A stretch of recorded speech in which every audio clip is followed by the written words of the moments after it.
할렐루야. 제가 늘 여러분들에게 부탁드리죠. 교회가 부흥하기 위해서는 가장 큰 오늘날 특징이 있어야 된다고. 여러분들 화이팅이 넘치지 않으면 안 됩니다. 찬양을 할 때 앞에서 찬양대가 찬양을 하는데 회중들이 가만히 앉아 있으면 찬양대의 마음이 어떻습니까? 많이 힘들어집니다. 찬양은 곡조 있는 기도죠. 여러분, 찬양을 뜨겁게 하는 이유가 뭡니까? 하나님을 뜨겁게 사랑하는 그 고백의 기도를 하는 겁니다. 그럼 예배는요, 여러분 뜨거운 예배가 되어야 됩니다. 뜨겁다 해서 라이터 불을 켜고 촛불을 켜서 뜨거운 것이 아니고 내 안에서 깊은 곳에부터 뜨거움이 솟아 올라와야 됩니다. 여러분, 남미를 보면요, 교회마다 뜨겁습니다. 이유는요, 갈급하고 갈증이 많이 있기 때문에.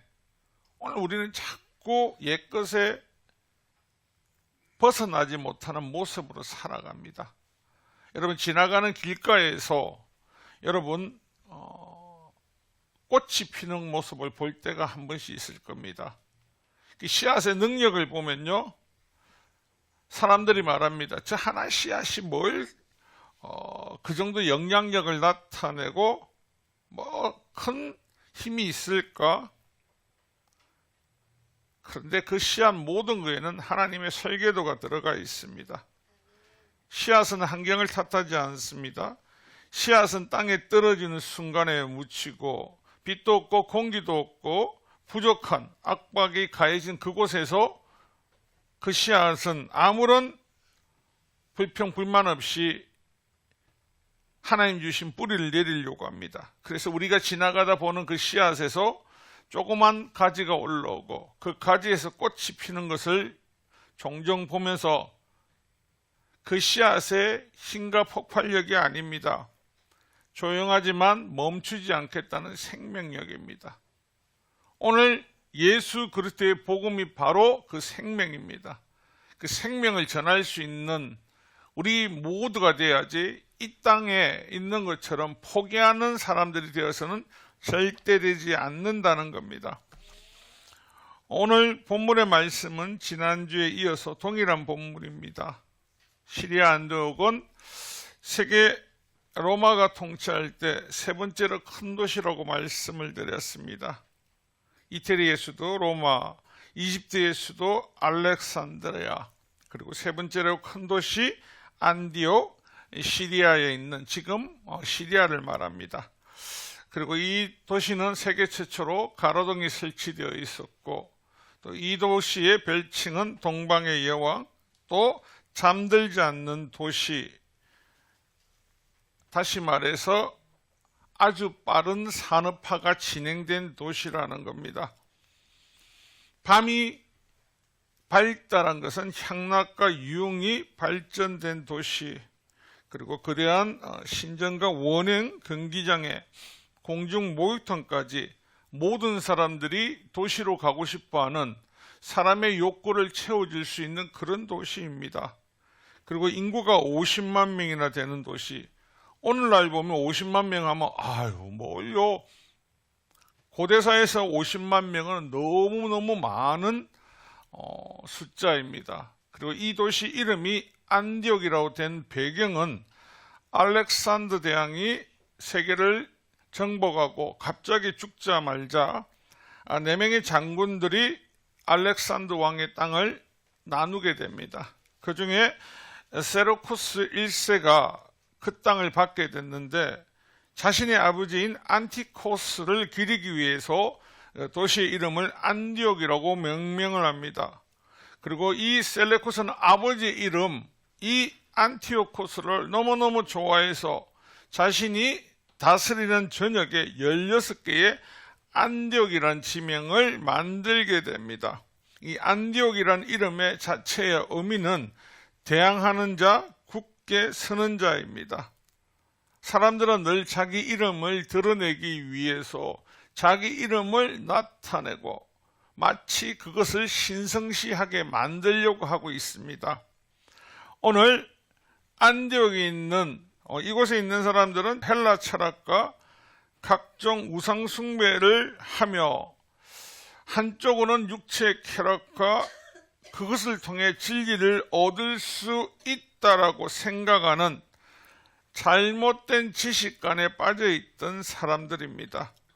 시편 94편 11절을 보면 여호와께서는 사람의 생각이 허무함을 아시느니라. 오늘날도 많은 사람들이 진리는 눈앞에 있는데 진리를 찾지 못하고 엄한 곳에 힘을 쓰고 애쓰는 것들을 볼 수 있습니다. 여러분, 예수 그리스도가 아닌 그 어떤 일생에 자신의 힘을 다해서 노력을 해도 도달할 수 없는 것이 진리입니다. 진리를 찾아 헤매는 사람들은 허무맹랑한 것에 자꾸 진리된 것을 포함을 시킵니다. 가까운 예로 우리가 알고 있는 늘 인도만 말하지만 평생을 식지 않는 사람, 평생을 숨을 기르는 사람, 평생을 기괴한 자세로 가지고 있는 사람, 그리고 동양에는 보면 첩첩산꾼의 신선이 되기 위해서 숨어서 도만 닦는 사람들. 그래서 한국에도 주역이라는 철학책이 있습니다. 그 책을 배우면 인간을 꿰뚫고 신선이 될 수 있다라고. 그래서 그 책을 배울 때 득도하면 신선과 같은 반열이 되고 그렇지 않으면 어떻게 해요? 바보가 된다는 말을 합니다. 모든 사람들은 자신만의 세계관 철학을 가지고 그게 틀에 맞춰서 모든 것을 만드는데 이 모든 것은 인간이 만든 겁니다. 그래서 한날 말장난과 허구에 불과하다는 겁니다. 또한 이 오늘 우리가 나누실 본문에 있는 이 안디옥의 세계관을 보면요, 육신은 더럽고 오직 영혼만 깨끗하다고. 그래서 육신은 병들고 늙고 부패하기 때문에 사라지지만 영혼은 육신의 감옥에서 죽음을 통해 탈출하는 순간에 불멸한 곳으로 간답니다. 그것이 저와 여러분이 아는 이데아론이 시작이 그리스 철학에서, 헬라 철학에서 나와 있다는 겁니다. 그래서 이들은 두 종류가 있습니다. 한 종류는 육체의 쾌락을 통해서 진리를 찾는 그들과 헬라 철학에 있는 사람들은 육체의 욕망, 즉 식욕과 성령을 방해로 여겨서 그것을 절제하고 가까이 가지 않는다는 겁니다. 고대로부터 지금까지 사랑하는 성도 여러분, 인간은 무엇을 위해서 살고 있습니까? 보편적으로 모든 인간은 똑같은 사고와 생각을 가지고 있습니다. 육신의 편안함과 안락함이 주는 육체적인 탐욕과 정욕과 욕망을 채우기 위해서 모든 사람들이 살아갑니다. 공부를 열심히 해라, 1등이 되라, 지지 마라, 싸워 승리해라, 패배자가 되지 말고 승리자가 되어라. 이 모든 것들은요, 자신의 육체의 정욕과 탐욕을 채우는 수단이지 그 수단이 진리에 행하지 있는 것도 아니고 종국에는 죽음밖에 없습니다. 그래서 사람들은 진리를 찾기를 못하기 때문에 육체의 정욕과 탐욕 쪽으로 마음이 기우는 겁니다. 현재도 예수님을 만나지 못한 사람들은 육체의 정욕 외에는 다른 걸 생각하지 않습니다. 그래서 그 육체의 정욕만을 생각하고 또 그것을 위해 혹여라도 있을 미래의 내세를 위해 투자로 선을 행합니다. 그래서 덕을 쌓아서 나에게 도움이 될 수 있는 것, 예수 그리스도를 통한 믿음의 자녀들의 선을 행하는 것은요, 그걸 통해서 덕을 얻기 위함이 아닙니다.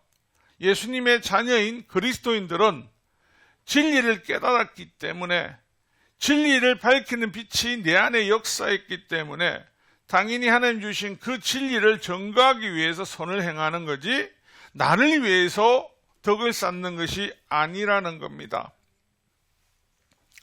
여러분이 알고 있는 이 안디옥 부패된 이 도시에 복음의 씨앗을 통해서 이상한 일이 일어납니다. 온갖 거대한 신전과 우상, 육체의 편리와 기쁨을 주는 이 도시에 어느 순간 핍박을 피해서 흩어진 그리스도인들이 속속히 이 도시에 찾아오면서 그들은 생전 듣지도 보지도 못했던 예수 그리스도를 대한 복음을 듣게 됩니다. 그 복음의 주체는 처음엔 유대인이죠. 하지만 어느 순간 이 복음의 씨앗은요, 민들레 홀씨를 불면 참 사방팔방 많이 번지죠. 이 사방팔방 퍼지듯이 그 홀씨가 퍼져서 점점 헬란이나 그 중에 있는 모든 이방인들에게 전해집니다. 마태복음 18장 19절에 나오는 예수님의 말씀처럼요, 전 족속으로, 우리 모든 족속으로 복음을 제자 삼으라는 거, 복음을 전하는 거, 그 일이 지금 현실화되고 나타내기 시작한다는 겁니다. 그리고 그것은 점차적으로 그 씨앗이 아스팔트를 안에 떨어졌지만 결코 그 씨앗이 살아남지 못할 거야고 생각하던 사고를 뛰어넘어서 이 복음의 꽃은 만개를 하기 시작한다는 겁니다. 사랑하는 성도 여러분, 아직도 헛된 허구와 설에 속는 사람들이 너무나 많습니다. 아직도 이 땅에 오신 살아계신 하나님의 독생자 되신 예수 그리스도를 모르는 사람들이 많습니다. 예수님을 만나고 예수님의 삶을 따라가기 위한 육체의 정욕을 제어해야 됩니다. 여기 있는 사람들이 육체적 향락과 즐거움을 가질 수 있는 그들이 예수 그리스도를 만난 이후에 그들의 삶은 온전하게 변화됩니다. 일평생 아무리 찾으려고 해도 찾지 못하고 헤매이던 그들에게 하늘로부터 한 줄기 빛이 임합니다. 그 빛은 생명의 빛이고 구원의 빛이고 그 빛은 소망의 빛이더라는 겁니다. 육체적인 어떠한 탐욕과 쾌락과 즐거움이 아닌데 그 생명의 빛 한 줄이 그 사람의 인생을 송두리째 흔들고 그 사람의 인생에게 참빛이 비춰지는 것을 느끼게 하게 되었다는 겁니다. 여러분, 인간은 모든 사람들은 이성과 지성을 통해서 진리를 찾으려고 합니다. 저와 여러분, 예수 그리스도가 오심이 2000년 이전에는 다 비밀이었습니다. 그래서 많은 사람들은 그 비밀을 찾기 위해서 저와 여러분이 알고 있는 진시황제 무엇을 찾아 헤맸습니까? 이 비밀을 찾아 헤맸습니다. 영원한 삶을 어디에서 인도에 있는 요가의 정점에 신이 되겠다는 거, 이 비밀을 찾으려고요. 여러분이 알고 있는 세계에 있는 높은 고산에는요, 다 수도하는 수도성들이 있습니다. 다른 이유 아닙니다. 이 진리를 찾으려고요. 그런데 이 진리는요, 예수님께서 이 땅에 오시면서 모든 인류에게 밝히신 겁니다. 이사야 55장 6절입니다. 너희는 여호와를 만날 만한 때에 찾으라. 가까이 계실 때에 그를 부르라. 하나님을 찾고 부르는 자에게는 반드시 하나님께서 역사하신다는 겁니다. 우리가 너무나 잘 아는 요한복음 14장 6절, 예수께서 이르시되 내가 곧 길이요 진리요 생명이니 나로 말미암지 않고는 아버지께로 올 자가 없느니라. 너무나 단순하지 않습니까? 예수께서 길이고 진리고 생명이라고 합니다. 이것이 이 세상의 때에 추악한 것에 묻어있는 사람들에게는 이 말씀이 와닿지 않습니다. 어떻게 진리가 그렇게 쉽단 말이야? 어떻게 진리의 빛이 그렇게 간단하게 내게 비칠 수 있단 말이야?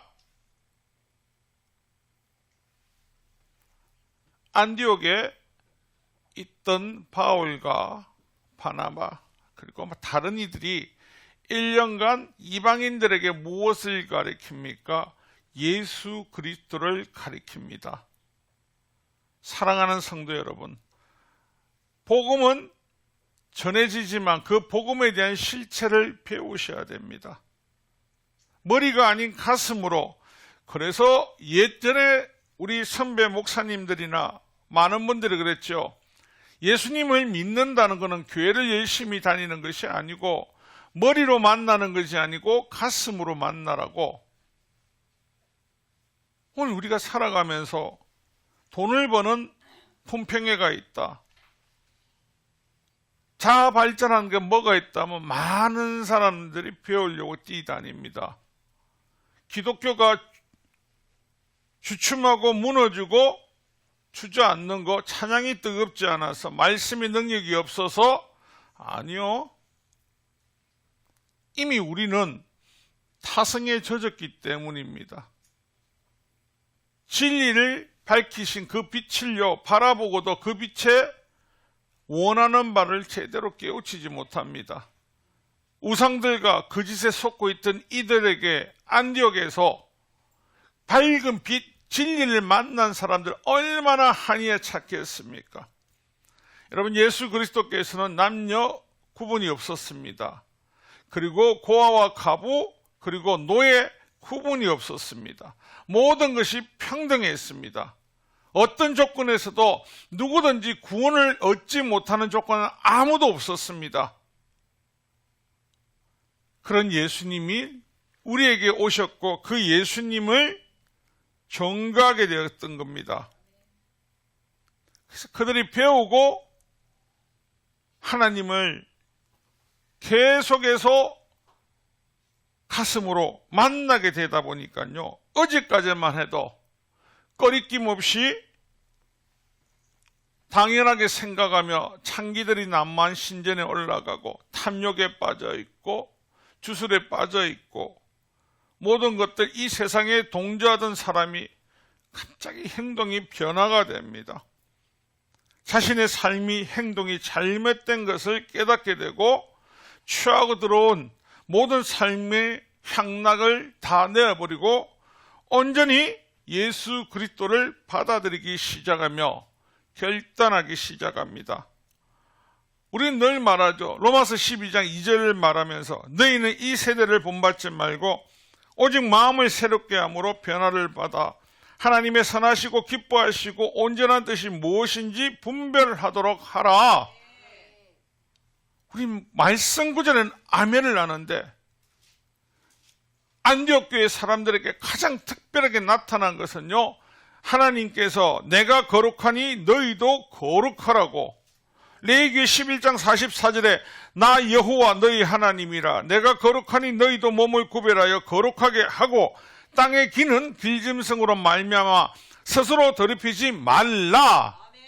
이 말이 뭐냐면요, 예전의 것은 끊어내고 새로운 것으로, 하나님 것으로 덧입으라고 하는 겁니다. 교회만 오면 알 수 있습니까? 아니요. 하나님 뜻이 뭔지를 배우라고 하죠. 우리 교회의 영구 표현 쉐마 이스라엘. 신명기 하나님께서 이스라엘 백성에게 뭐라고 말씀하십니까? 들어라 이스라엘아. 들어라 이스라엘아. 왜 들으라고 하죠? 그리고 그 자녀들에게 가르치기를 주저하지 말고 달려갈 때나 어디 앉을 때나 미간이든 손목이든 집에 곳곳에 보고 배우고 가르치라고. 이유는요, 그들이 망하지 않게 하라고 말씀하고 계십니다. 오늘 안디옥에서 이 안디옥 사람들에게 세상을 밝힌 진리를 만나게 된 것은요, 하나님 말씀을 그대로 배우고 먹고 했기 때문입니다. 여러분 지금 예수 그리스도를 만남으로 행복하십니까? 즐겁습니까? 왜 즐겁죠? 왜 행복하죠?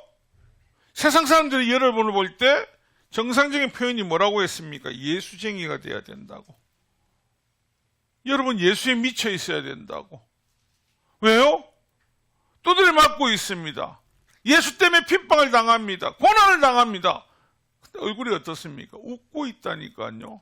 스데반 집사가 돌에 맞아 죽을 때 유대인들이나 바리새인들, 이방인이 스데반 집사를 바라보는 얼굴을 뭘까요? 조금 미쳤구나, 돌았구나, 돌을 맞고 너무 아파서 너무 아픔을 이겨내기 위해서 웃고 있구나. 아니요. 진리가 그를 보호하고 있고 지켜주시고 있고 그 진리가 진리로 향해 달려가고 있기 때문에 그가 순교할 때 누가 일어나죠? 예수 그리스도께서. 예수 그리스도는 누구십니까? 진리 되십니다. 영원히 변하지 않는 생명이십니다. 그분이 저와 여러분에게 약속했던 걸 이행하고 계시다는 것을 말씀하고 계십니다. 사랑하는 성도 여러분, 오늘 우리가 살아가면서 안디옥 교회의 1년 이러한 표현을 왜 콕 집어서 하고 있을까요? 오늘 우리는 예수에 대한 배우기를 더디합니다. 예수에 대한 관심이 없습니다. 뭐에 대한 관심이 있다고요? 영생에만 관심이 있습니다. 영원한 생명에만. 그래서 잘못된 길을 가고도 그 길이 제대로 가고 있는지 없는지를 제대로 알지 못할 때가 생길 수 있다는 겁니다. 내 안에 예수를 통해서 기쁨이 넘치고 내 안에 예수를 만나서 소망이 생겼다면요, 웃을 수밖에 없습니다. 행복할 수밖에 없습니다. 즐거울 수밖에 없다라는 겁니다. 19세기 말 20세기 초에 이 대한민국 조선에 왔던 초기 선교사님의 눈에 비춰졌던 이 조선은요, 아침에 해가 뜨지 않는 나라, 지지 않는 나라, 이 표현보다는요, 언둔의 나라, 닫혀져 있는 나라라고 했습니다.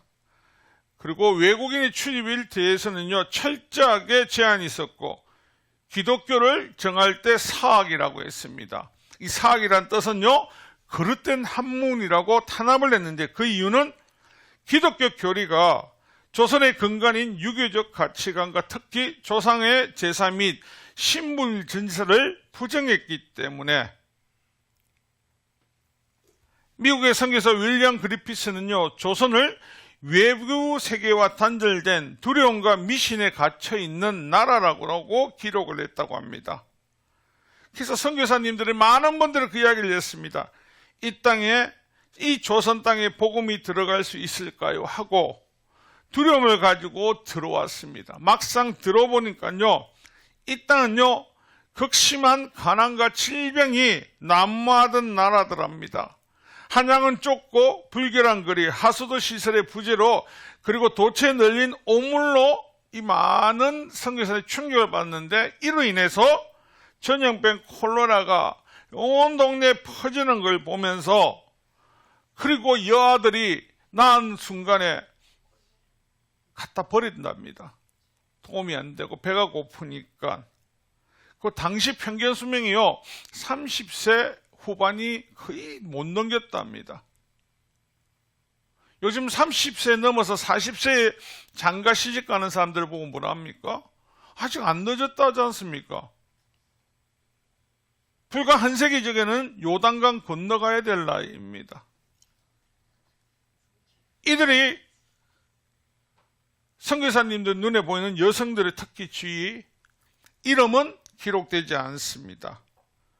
교육은요, 시켜주지 않습니다. 가불은요, 재운 불가합니다. 그래서 옛날 가부들이 빨리 죽었던 이유 아시죠?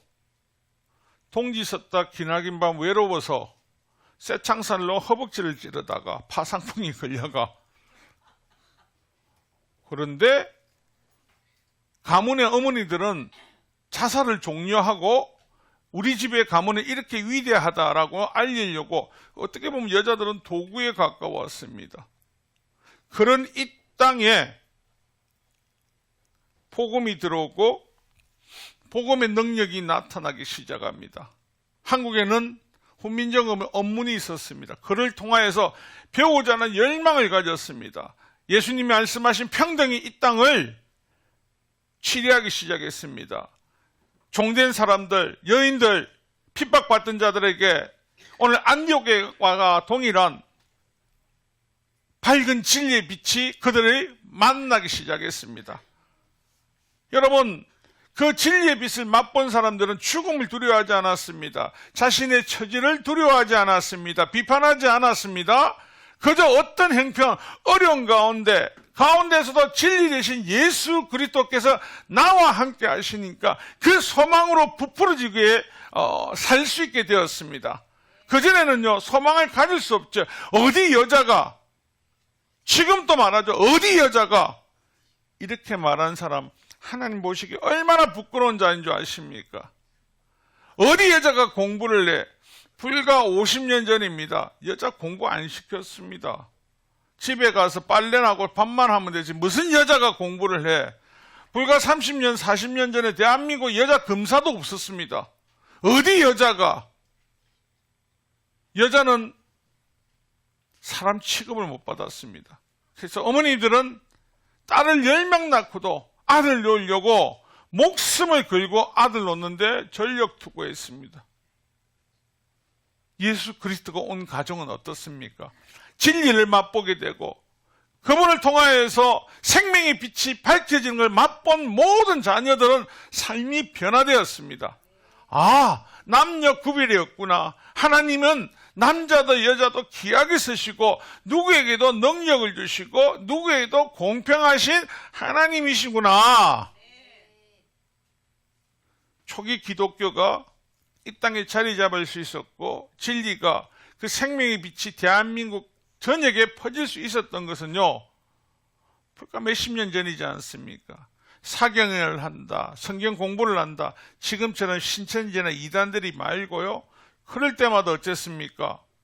여러분 지금 피곤해서 누가 교회마다 밤 예배를 드립시다 하면 다들 뭐라 할까요? 아, 피곤해서 안 돼요. 그런 쓸데없는 소리 하지 마세요. 우리 목사님 왜 저래? 미쳤나 봐. 왜 그렇게 될까요? 우리 안에 육체의 탐욕이요, 예수 그리스도의 진리를 멀어지게 하는 겁니다. 로마서에 뭐라고 되어 있습니까? 바울이 고백하기를 우리 안에 두 마음이 날마다 싸운다고. 육신의 생각과 영의 생각이. 오늘 예수 믿는 사람들에게 동일합니다. 그런데 잊지 마십시오. 예수님을 만났던 그 순간을, 그 생명의 진리의 빛이 나를 비추던 그 순간을 회개하셔야 됩니다. 회개에서 회개가 아니고 돌이켜가 그 마음 그대로 살아가시면 그 어떤 것도 여러분들은 움츠릴 게 없습니다. 예수님을 만날 때, 머리가 아닌 마음으로 만날 때 우리 스스로가 죄인인 걸 고백합니다. 그리고 자신의 힘으로 지금까지 살아왔던 것이 교만이 안 된 것을 하나님 앞에 자복합니다. 또 우주 만물을 지으신 분이 하나님이심을 깨닫게 되고요, 인간의 노력으로 아무리 해도 진리를 깨우칠 수 없다는 것을 스스로가 깨닫게 됩니다. 어떤 분들이 이야기를 하시더라고요.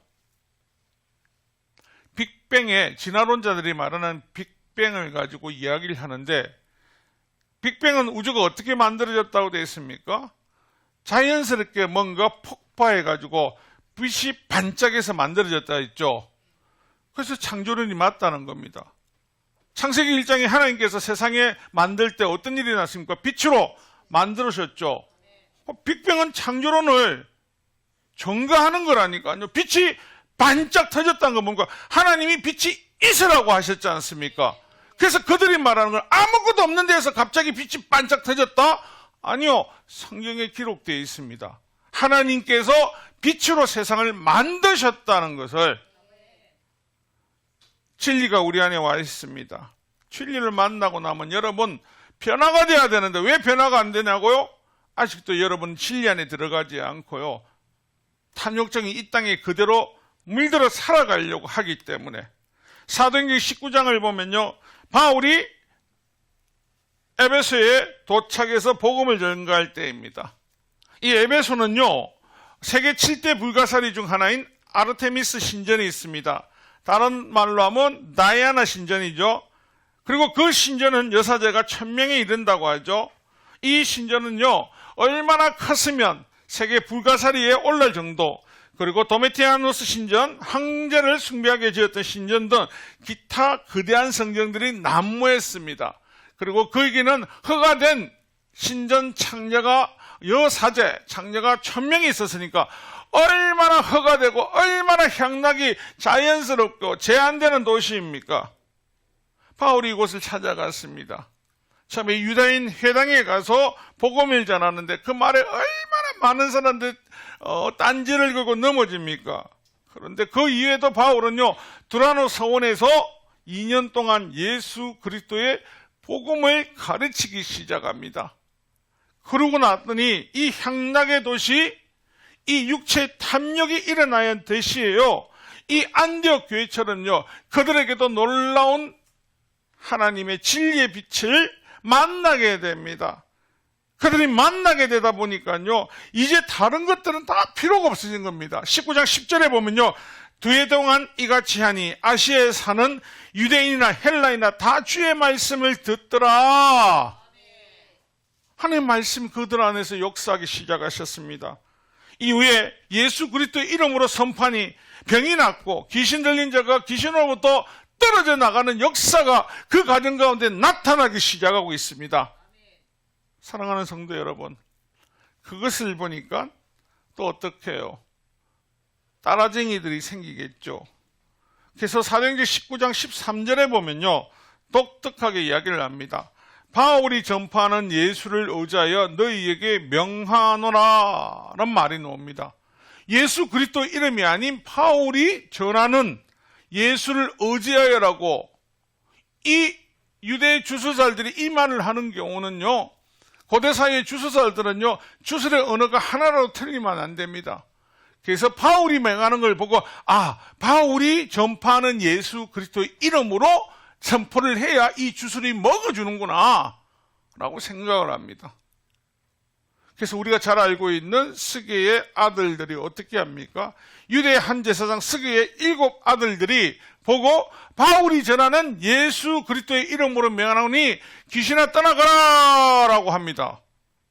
그러니까 귀신이 어떻게 해요? 떠나간다고요? 어디를? 와이라노? 귀신이 안 떠나가고 이 스게의 아들들에게 올라타 버립니다. 그리고 더 짓눌립니다. 그리고 고통국에 빠지게 합니다. 내가 바울도 알고 예수도 알지만 니는 누구고? 라고. 이게 가장 큰 게 뭐냐면, 다시 말합니다. 주술을 할 때 보면요, 앞에 명칭을 한자로 틀리면 안 되기 때문에, 그래서 양페이지에 전해놓고 사람들이 예전 주술 영화를 보면 다 똑같이 따라하는 이유가 그 언어가 틀리면 안 된다고 생각하기 때문에, 저와 여러분께서 나사렛 예수 이름으로 떠나가라, 나의 하나님 예수님의 이름으로 떠나가라, 우리의 주인 되신 예수님을 떠나가라, 통일하지 않습니까? 틀립니까 여러분? 그런데 주술사들은 이 말이 한자로 틀리면 안 된다는 겁니다. 이렇게 타락하고 엄난이 퍼져 있고 향락이 난무한 이 도시에 그 많은 사람들이 진리를 만나게 되니까 변화되기 시작합니다. 진리가 우리를 자유케 한다는 거, 예수님께서 그 진리가 그들을 자유케 한다고 하신 그 말씀이 오늘 이 에베소에서도 나타나기 시작하는데, 19장 19절에 보면요, 마술을 행하던 많은 사람이 그 책을 모아 가지고 와서 모든 사람들 앞에서 불사르니 그 책값을 계산한 적 은 5만이나 되더라. 이게 참 재밌는 것은요, 이 기준점이 오늘날 기준으로 보면요, 사람의 하루 일당이 얼마입니까? 한 데나리온이 하루 일당이죠. 20년 전에 설교할 때는 이게 가치가 얼마 되겠습니까? 20년 전에는 하루 일당이 15,000원 될 수 있죠. 곱하기 5만 원을 하면 됩니다. 그럼 한 4억 5천 될 거죠? 5억. 요즘 바로 임금이 10만 원일 때 계산을 하니까요, 50억이 되더라는 겁니다. 그 많은 책을 가지고 있던 사람들 스스로 이거는 가짜야, 이건 쓸데없는 거고 진리가 아니고 이건 아무 필요 없구나, 스스로가 예수 그리스도의 능력과 더불어 그 진리의 강체의 빛을 보는 순간 아무도 말하지 않았는데 그 책을 스스로 갖다 버리더라는 겁니다. 복음은 영원한 생명으로 인도하는 겁니다.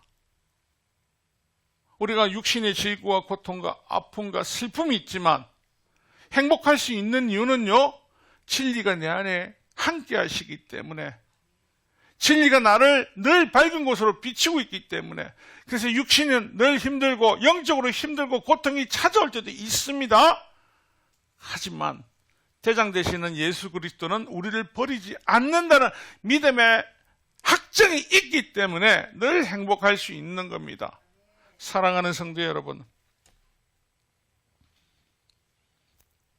저와 여러분들은 2026년 다른 생각을 하셔야 됩니다. 사도행전 19장 20절을 누구 다 같이 한번 펼쳐볼까요? 누가 한번 읽어봐 주시겠습니까? 사도행전 19장 20절. 이와 같이 주의 말씀이 힘이 있어 흥황하여 세력을 얻으리라고 한 것은 하나님 말씀은 능력이 있기 때문입니다. 그래서 안디옥에서 예수 그리스도를 만난 그 사람들, 진리가 그들의 인생 가운데 밝은 진리를 만났기 때문에 그들의 다른 삶을 살게 되었고요. 그 이후에 바울이 전도 여행을 다닐 때도 진리는 세상을 밝히고, 진리는 사람들을 변화시키고, 진리는 사람들을 행복하게, 감사하게, 기쁨으로 인도한다는 느꼈기 때문에 어떤 매를 맞고 고난을 받고 핍박을 받아도 진리가 늘 함께 하시는 그 예수 그리스도를 바라보며 달려갈 수 있기 때문에 그 어떤 것에도 요동하지 않는다는 겁니다. 사랑하는 성도 여러분, 여러분은 어떤 하나님을 만나셨습니까? 저와 여러분 동일하게 이 안디옥의 세상을 박힌 진리를 우리는 각각 개인의 가정에서 다른 모양으로 만났습니다. 진리를 만난 저와 여러분에게는요, 슬픔, 실패, 좌절이 아니라 어떤 가운데도 그 진리의 불은 영원하십니다.